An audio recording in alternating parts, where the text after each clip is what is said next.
Hello, I'm Alec. Welcome back to White Whale Comics.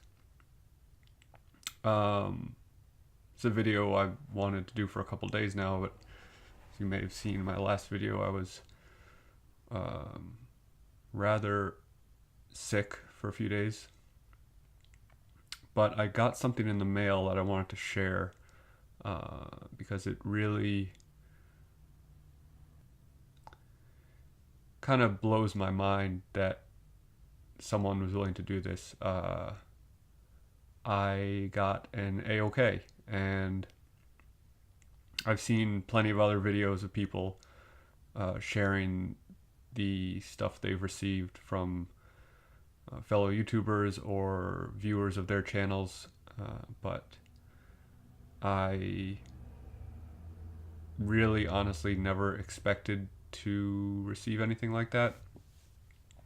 And while this is the first thing I've received, amazingly, someone else reached out to me previously to this and said they were planning on sending me something as well. I really don't know how to respond other than to just say thank you, because it is very humbling and very much appreciated that someone feels like they enjoy my content enough to want to share a book with me. And the book I received is this Batman 423 Todd McFarlane cover, CGC 8.0. However, as I was told by the person who sent this to me, and I can verify by looking at it, it looks much nicer than an 8.0. Apparently the graders' notes say that there's some sort of fold in the bottom corner, and you can see like a little mark here, but it doesn't look like a fold. So either way, even if this were a 2.0 or a 1.8, like, the fact that someone is willing to send me this out of just their own generosity, um, you know, it, we kind of discussed, oh, well, you could maybe try to get it regraded and get a higher grade. That doesn't matter to me. This is going to be a treasured part of my collection, as it is, even, raw book or whatever it may be. I think,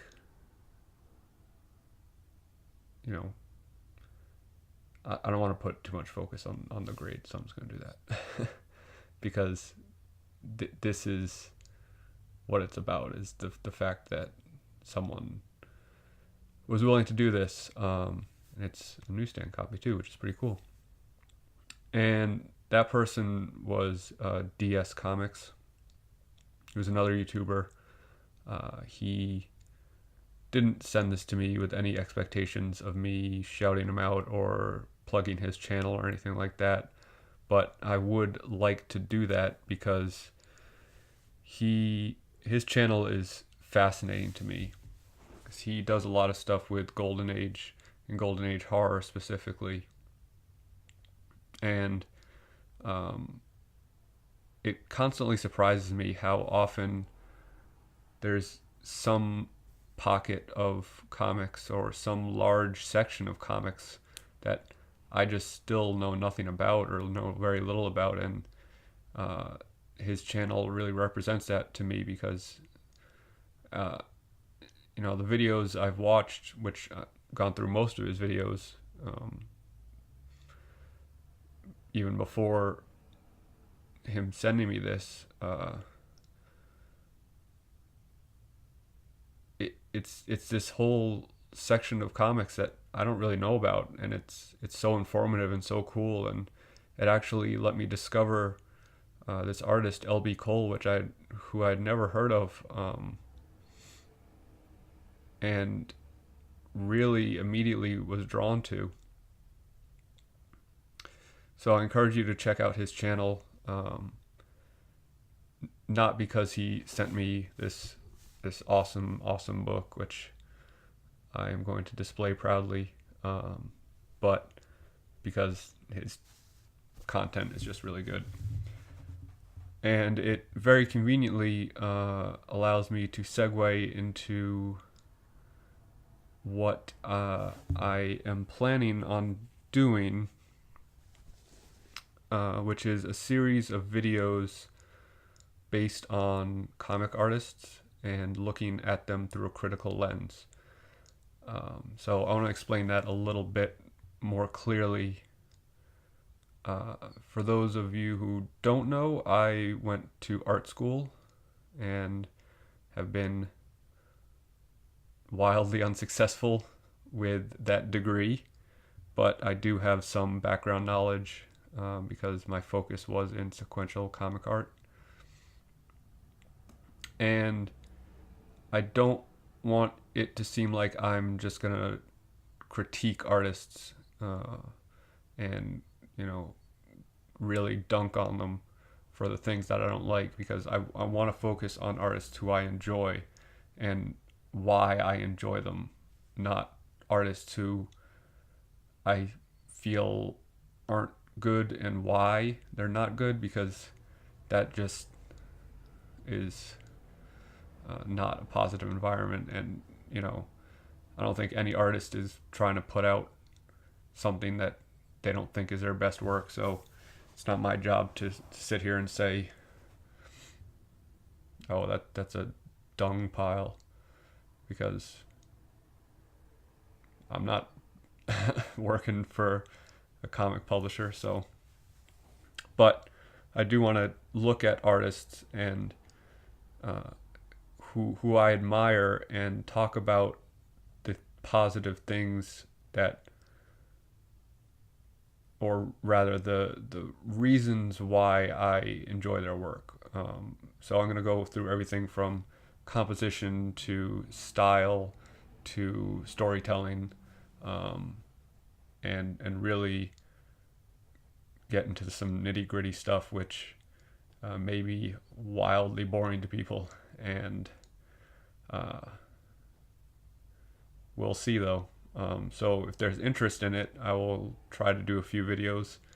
If there doesn't seem to be interest, I may only do one or two, because they are going to be quite a lot of work.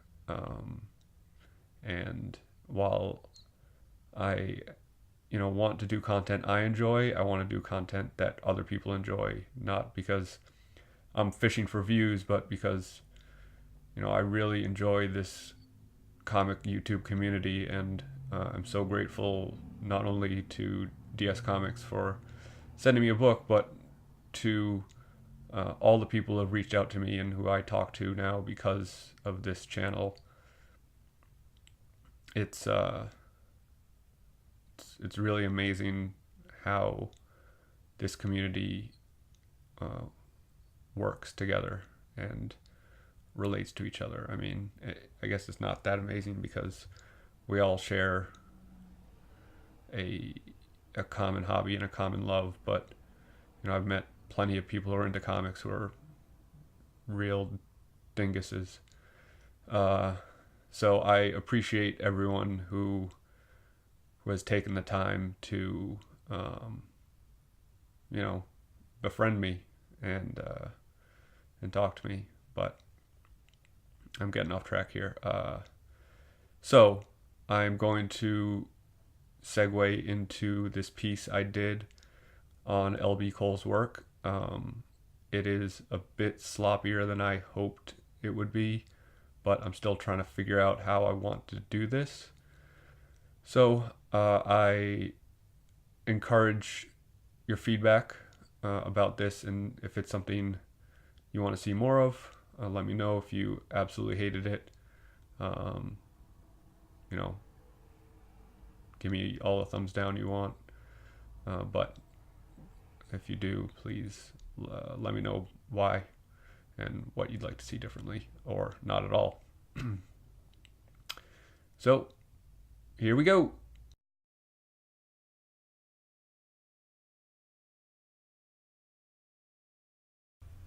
Alright, so this is, as I said, a bit of an experiment, so we'll see how it goes.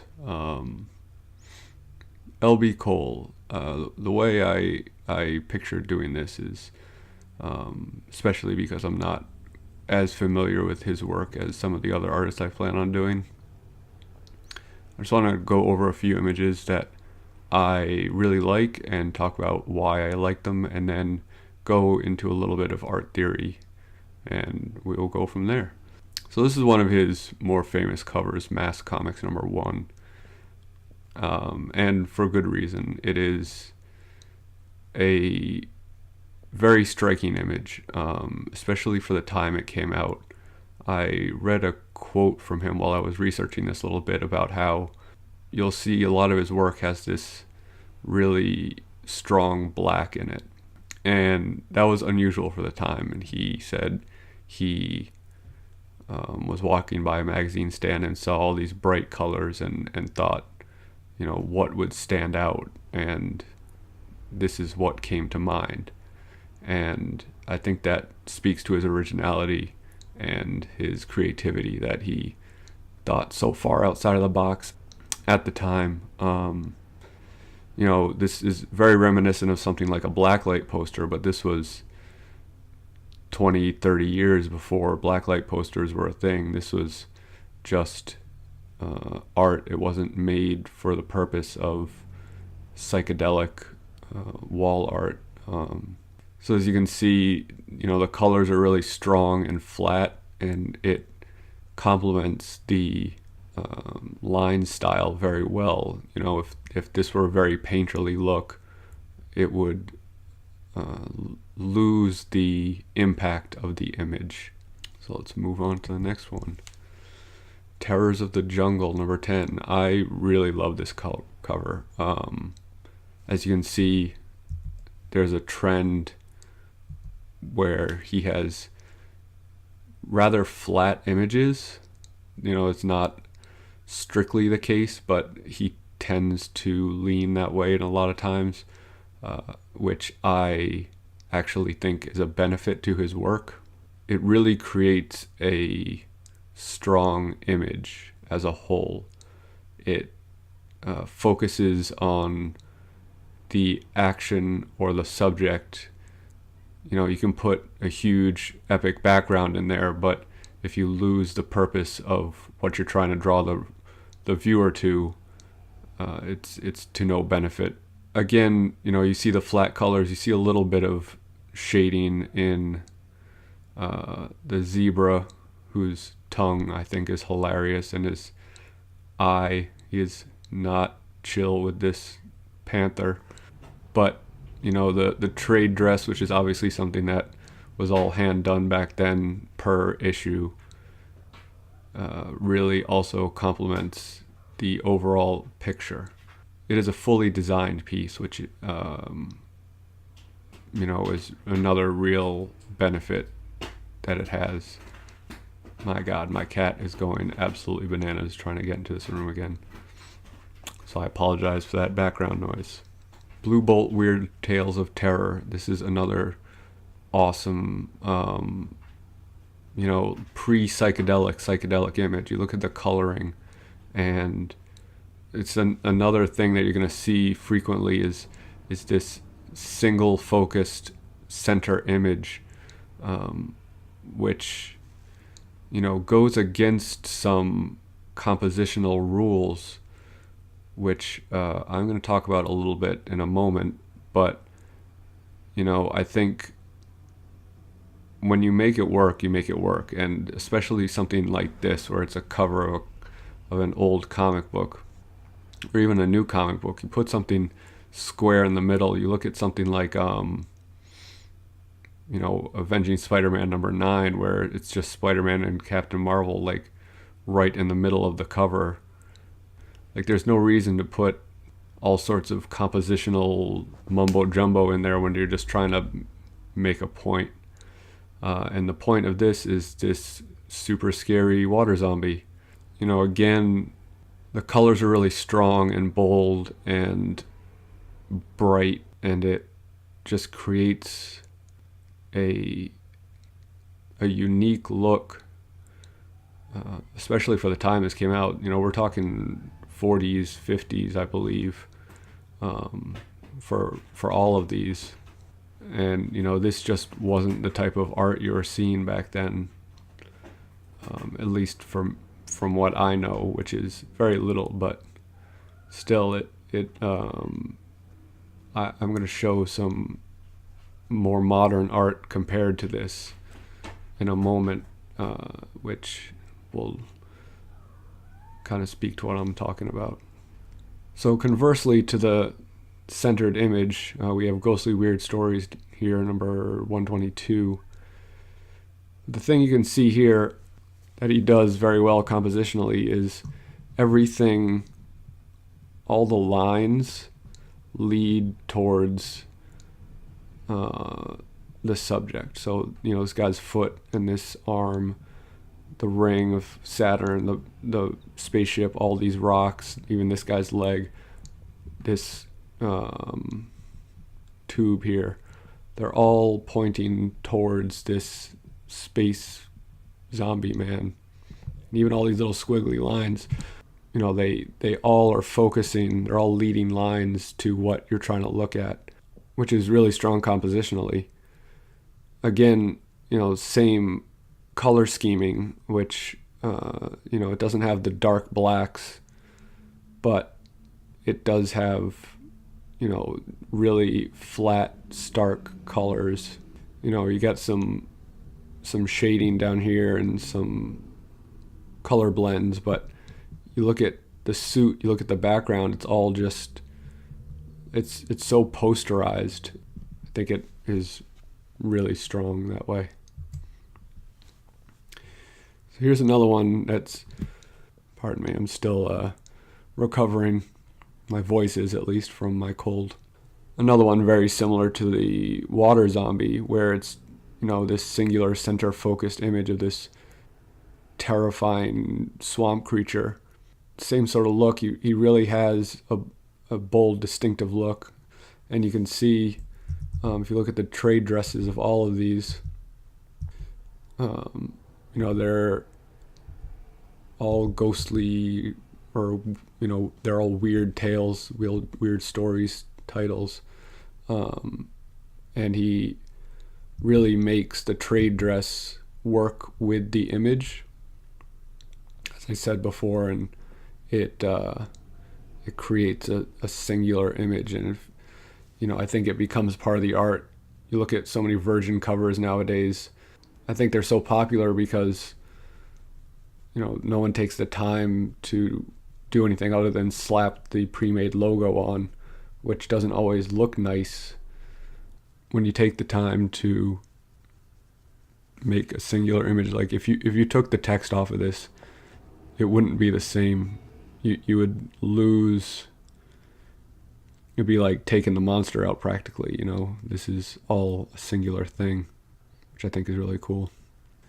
So this is not L.B. Cole. This is Charles Burns, who is the creator of Black Hole, one of my favorite indie books of all time, if you've watched that video. And as you can see, I feel like he is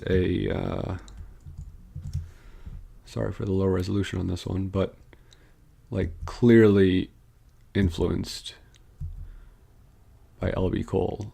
And so is Alexis Zarit, who is the artist on Space Riders from Black Mask. I mean, when I picked up Space Riders, I was like, oh, this art's awesome. And had no idea that it was, practically just L.B. Cole's work. It's not a bad thing. A lot of people, look at Jim Lee and try to replicate his work and have been very successful in it. So I'm not trying to say anything bad about Alexis Zarit. I think the art is tremendous. It's just very interesting to me that, how influenced these two artists clearly were by that type of work. So now I'm going to talk about a little bit of art theory.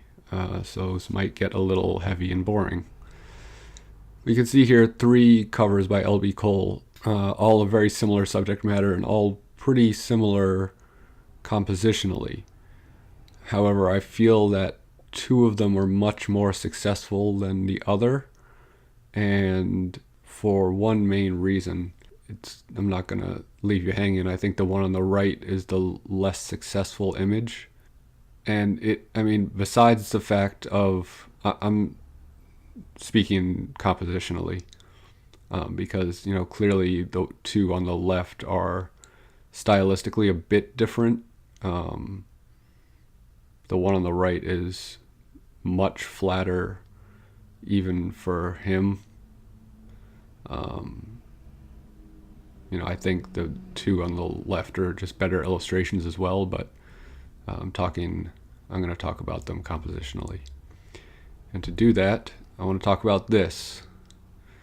That is math, and it is the Fibonacci sequence. The Fibonacci sequence is a series of numbers that increase based on the 2 numbers before them. So 1 and 1 is 2, 1 and 2 is 3, 2 and 3 is 5, etc. And this can go on to infinity, and it does.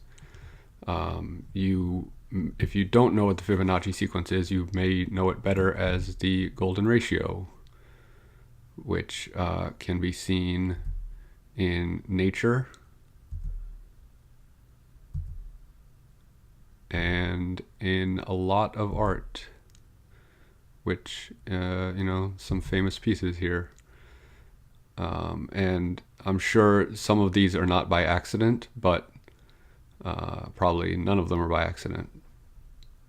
It is a naturally pleasing layout. And you even look at something like the human body or the human face, it relates to the Fibonacci sequence.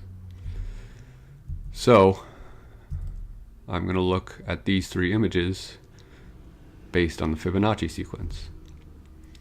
So here's the first one, and you can see now, to be clear about what it means, is it doesn't have to have everything line up perfectly.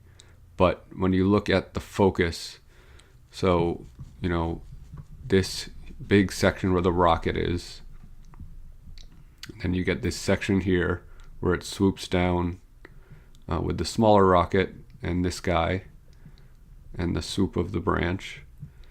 And then down here we have this character, and it leads you down to the focus of these 3 people, basically. Similarly here, to be fair, these are very similar images, but you have the large space scene, then it swoops down with these craters and the rocket ship.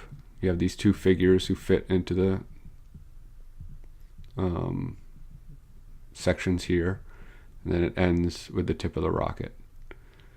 And you can also see that the line of the horizon lines up with this line. Now here, similarly, you have a large focus here, and it tries to swoop down, and this tower lines up with this line. However, there's one main difference. While this all looks like it's fairly similar, you have basically nothing here and basically nothing here. You have the tower that fits in, and you have the rockets. But here's my bigger problem with this image.